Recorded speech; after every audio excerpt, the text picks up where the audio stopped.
to find excellence, not perfection. Does that make sense?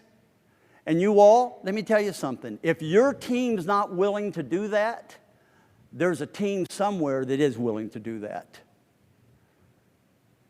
And whoever makes a decision that I want to embrace this kind of people-first mentality, treating people the way we want to be treated, that you want to create an environment that you ask them to put their mask down, and when they come in, the person that they see, if your 6-year-old daughter would come in, they would see the same person there as they see in the kitchen at home with mommy. That's what today's latter 3 generations have insisted on. We don't want a culture anymore that you have to wear a mask and be someone different in order to survive. We want you to bring your whole self to this place. And when you do that, are you more likely to buy into that environment? It creates what we call an ownership mindset, where this is my company, this is my product, these are our solutions, this is our success, this is our failures that we're going to figure out together.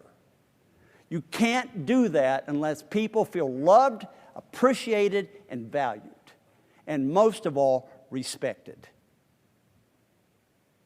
So the first question that I'm asking is, do you have that kind of environment?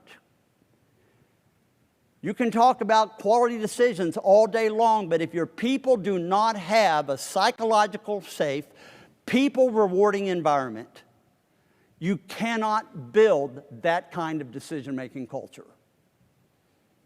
That's why it starts with you. If you're not changing, don't expect your team to be changing. Make sense? The second, so Toyota made a decision. Had GM made a decision about 3 years earlier when they fired Deming.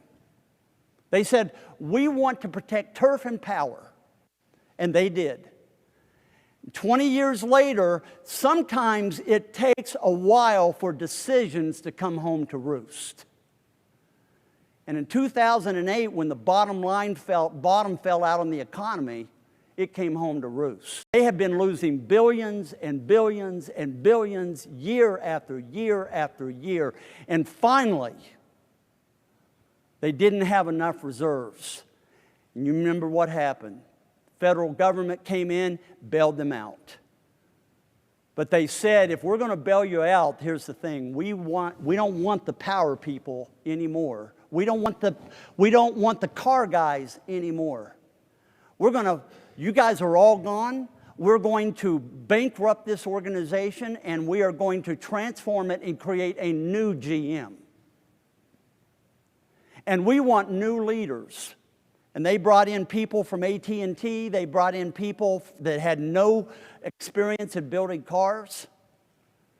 You see, if you don't change, you will be changed.